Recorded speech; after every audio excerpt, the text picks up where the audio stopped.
مفتیوں میں ہٹو بچو ہے منفرد سب سے جدا، بول سے میٹھے چلا آتا ہے ہر چھوٹا بڑا، ہم چلا پتلی گلی سے آ گیا۔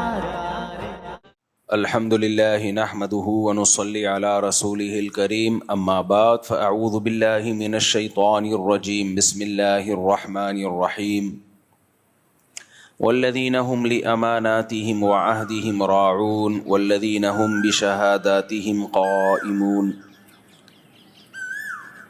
والذین هم على صلاتهم يحافظون اولئک فی جنات مکرمون۔ سورہ معارج کی ان آیات پر درس چل رہا تھا۔ اللہ تعالیٰ نے ایمان والوں کی صفات بیان کی ہیں، کیا کیا کوالٹیز ایمان والوں کے اندر ہونی چاہیے۔ اگر وہ کوالٹیز ان کے اندر نہیں ہیں تو اس کا مطلب وہ ایمان والے نہیں ہیں۔ جب بھی میں یہ آیتیں پڑھتا ہوں مجھے ایک چیز کا بہت زیادہ خیال آتا ہے کہ مذہبی لوگوں کی ایک الگ سے عجیب سی پہچان بن چکی ہے، اور چند رسومات ہیں جن کو نام دیا گیا ہے کہ یہ مذہب ہے۔ چند رسومات کو دیکھو، غیر مسلموں کی کوئی رسومات نہیں ہوتی۔ جو غیر مسلم سے میری مراد جو ایتھیسٹ ٹائپ کے ہوتے ہیں اور جو ملحد ہوتے ہیں یا لبرل ٹائپ کے ہوتے ہیں، ان کے کسی مہینے کے ساتھ کوئی رسم نہیں ہے ان کی۔ ان کا دعویٰ یہ ہے کہ ہم انسانیت پہ بلیو رکھتے ہیں، انسانیت، ہیومینٹی، کہ انسان کے لیے اچھا ہو۔ اسلام نے بھی اسی کو فوکس کیا الحمد سے لے کے والناس تک، لیکن اسلام نے اس کو بہت مضبوط انداز میں بیان کیا ہے۔ ہوائی نعرے نہیں لگائے ہیں اسلام نے، ہوائی باتیں نہیں کی ہیں کہ بس انسانیت انسانیت، بلکہ اسلام نے بتایا کہ اسلام نام ہے ریلیشن کا، اللہ سے تمہارا ریلیشن مضبوط ہو کیونکہ اس نے تمہیں بنایا ہے، اس کے تم پر احسانات ہیں۔ پھر انسانوں کے ساتھ تمہارا ریلیشن مضبوط ہو۔ اس ٹاپک پہ تو میں کئی بار بات کر چکا ہوں، مختصر کر کے آگے چلتا ہوں کہ تمہارا انسانوں سے ریلیشن مضبوط ہو، اور پھر انسانوں میں سب سے پہلے آپ کے والدین ہیں، آپ کے بیوی بچے ہیں، آپ کے بہن بھائی ہیں، پڑوسیوں کے حقوق دیگر لوگوں سے زیادہ ہیں، جو آپ کا ہم سفر ہے اس کے حقوق دوسروں سے زیادہ ہیں۔ پھر حقوق میں یہ بھی ہے کہ آپ کی وراثت آپ کے جو بلڈ ریلیشن ہے ان کو ملے گی، خونی رشتوں کو ملے گی وراثت۔ پھر نان نفقہ کس کا کس کے اوپر ہے۔ جو سیکولر لوگ ہیں وہ سارا بس گورنمنٹ پہ ڈالتے ہیں، ایسا نہیں ہے اسلام میں۔ آپ کا بھائی معذور ہے تو گورنمنٹ کے ذمہ نہیں ہے اس کو پالنا، آپ کے ذمہ ہے اس کو پالنا۔ وَعَلَى الْوَارِثِ مِثْلُ ذَلِكَ، قرآن نے صاف آرڈرز دیے ہیں، احکام دیے ہیں۔ تو یہ بھی تو انسانیت ہی ہے نا۔ لیکن آپ حیران ہوں گے، مذہبی طبقے کا جو میجورٹی اس وقت ہے، اس طبقے میں آپ کو چند رسومات نظر آئیں گی۔ مثال کے طور پر محرم میں کالے کپڑے، ربیع الاول میں بتیاں لگانا، حلوے مانڈے اور کچھ اپنے پروگرام کرنا۔ پھر 40واں آتا ہے محرم کے بعد، سفر میں جو 40واں آتا ہے اس پہ چھٹی، وہ چند اپنی رسومات ہیں، اس میں کچھ پروگرامز ہوتے ہیں۔ یعنی مختلف قسم کے پروگرامز کا نام اسلام بن چکا ہے، کچھ مذہبی رسومات کا نام۔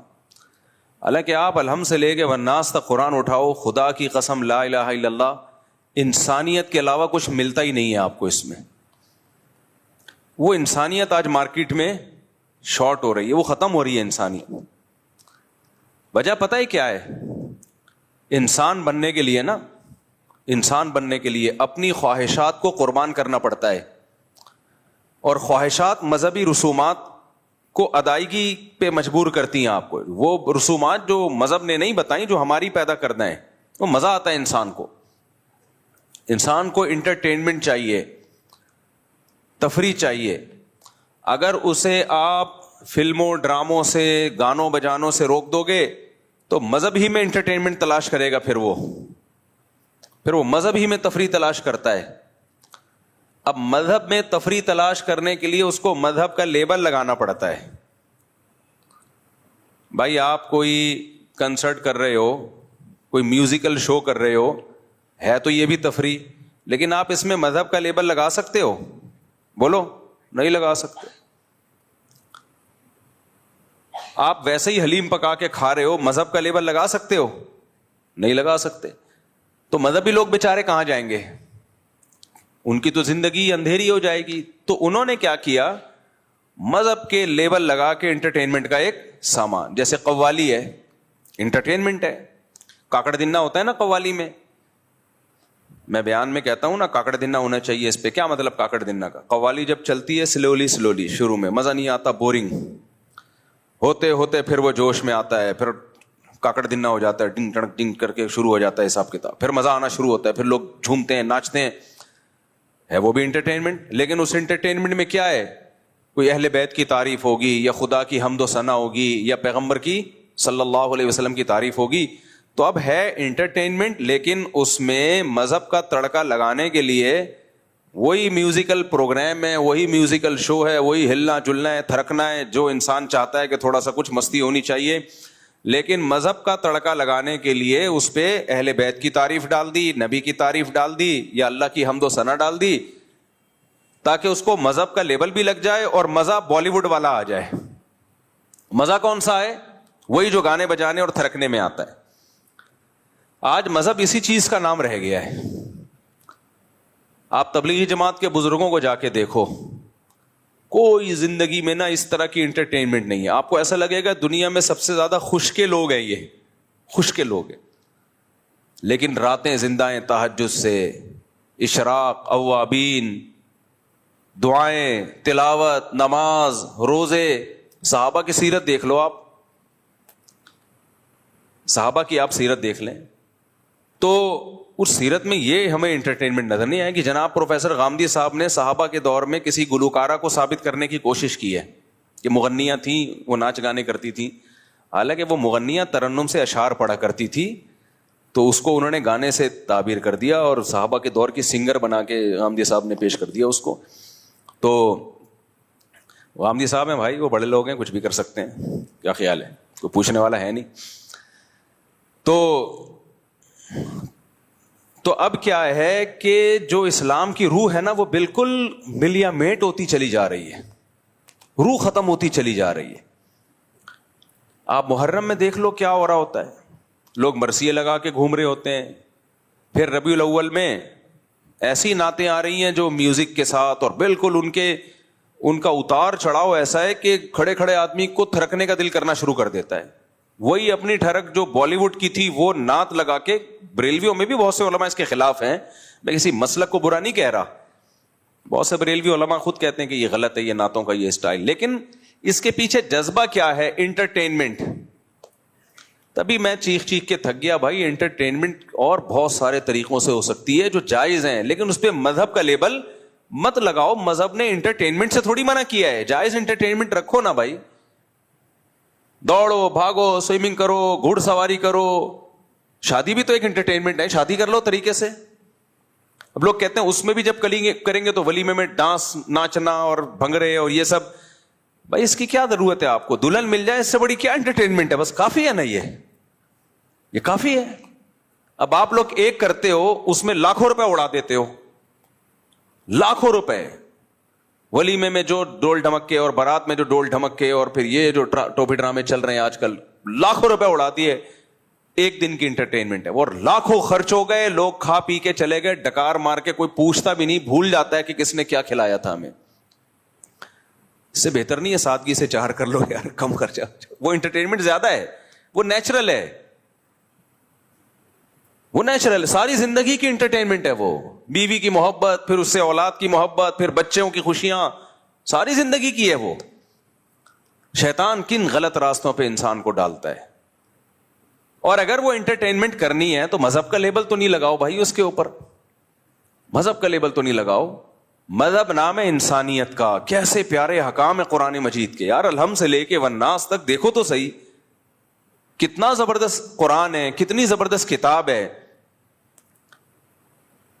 کیا کیا چیزوں سے ہمیں روکتا ہے قرآن, کیا کیا چیزوں کو ہمیں کرنے کا حکم دیتا ہے. اس میں کہیں بھی جلوس نہیں ہے, کہیں بھی یہ نہیں ہے کہ آپ نبی کے نام پہ آپ یہ دن مناؤ. ہمیں 2 دن منانے ان کا بھی بتا دیا. کون سے 2 دن منانے ہم نے؟ بھائی عید الفطر ہے, عید الاضحیٰ ہے. لوگ کہتے ہیں 14 اگست کیوں مناتے ہو؟ مذہب کا لیبل لگائے بغیر مناتے ہیں بھائی, اس کو سمجھ رہے ہیں نا, اس پہ مذہب کا لیبل نہیں لگاتے. جبکہ ربیع الاول کی عید اس پہ مذہب کا لیبل لگا ہوا ہے. مجھے ایک بات بتاؤ, کسی کی پرمیشن کے بغیر اس کا لیبل کہیں اور لگا سکتے ہو آپ؟ کمپنیاں کیس کر دیتی ہیں آپ کے اوپر. آپ پانی کی بوتل بیچ رہے ہو اور بہت اعلیٰ پانی ہے, نیسلے سے بھی اچھا پانی ہے, لیکن آپ نے اس پہ نیسلے کا اسٹیکر لگا دیا. نیسلے والے بولیں گے بھائی ہمارا اسٹیکر ہٹاؤ. آپ کہیں گے ہمارا پانی کی کوالٹی آپ کے پانی سے بھی بہترین ہے. نیسلے والے بولیں گے بھائی آپ زمزم بھی بیچ رہے ہو, ہمارا اسٹیکر لگانے کی اجازت نہیں ہے. تو آپ کچھ بھی کریں, مذہب کا لیبل نہ لگائیں اس کے اوپر, مذہب کا لیبل نہ لگائیں. مذہب الحمد سے لے کے والناس تک اللہ نے قرآن میں بیان کیا اور بتا دیا کیا کام کرنا ہے, کیا کام نہیں کرنا ہے. جو کرنے کے کام ہے وہ بھی بتا دیا, جو نہیں کرنے کے کام ہے وہ بہت آسان ہے. اور جائز انٹرٹینمنٹ بھی بتا دی ہے, جو حلال تفریح ہے وہ بھی بتا دی اللہ تعالیٰ نے. تو اس پہ اکتفا کیوں نہیں کرتے بھائی؟ ما لکم لا ترجون للہ وقارا وقد خلقکم اطوارا. پیغمبر اپنی قوم کو کہا کرتے تھے تم اللہ کی تعظیم کیوں نہیں پہچانتے؟ اللہ جب تمہیں حکم دے رہا ہے یہ کرو تو کیوں نہیں کرتے؟ جب منع کر رہا ہے کہ یہ مت کرو تو کیوں نہیں منع ہوتے؟ آپ بتاؤ, جتنے پیغمبر دنیا میں آئے ہیں سب پیغمبروں نے اپنی قوموں کو کیا دعوت دی ہے؟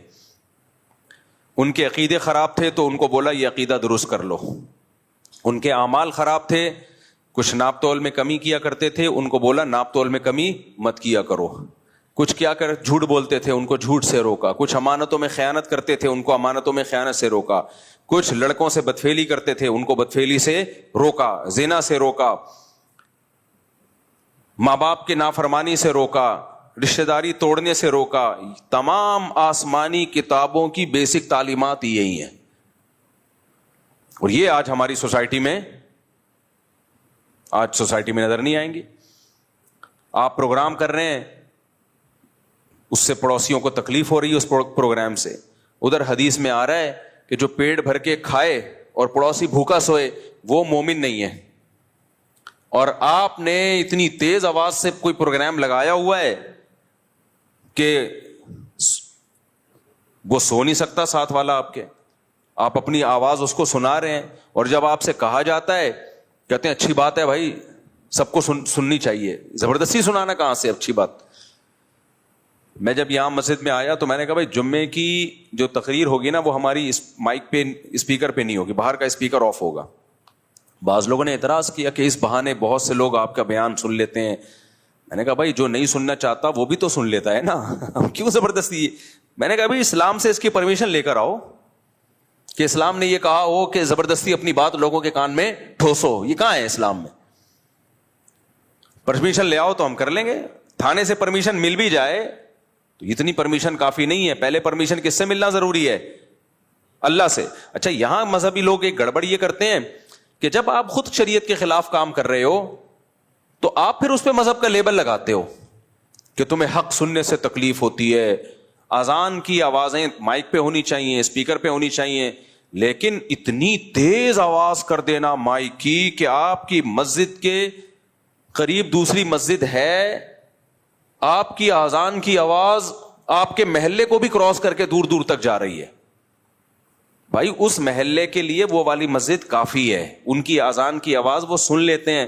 آپ کی اذان کی آواز ایک لمٹ ہونی چاہیے, جو آپ کے مسجد کے ارد گرد کے لوگ ہیں وہاں تک آواز پہنچ جائے, بس اتنا کافی ہے. کسی مسجد میں عمل ہوتا ہے اس پر؟ اتنے زور زور کے بھونپو لگاتے ہیں نا, کان پھٹنا شروع ہو جاتے ہیں. لیکن جب آپ مؤذن کو یا مسجد کی انتظامیہ سے کہو بھائی یہ اسپیکر کو تھوڑا سلو کر لو, آواز پہنچ جاتی ہے. پہلے زمانے میں مؤذن ایسے چیخا کرتا تھا زور سے, اس کی آواز سے کان کے پردے نہیں پھٹتے تھے. اب تو ٹیکنالوجی نے ترقی کی ہے, آپ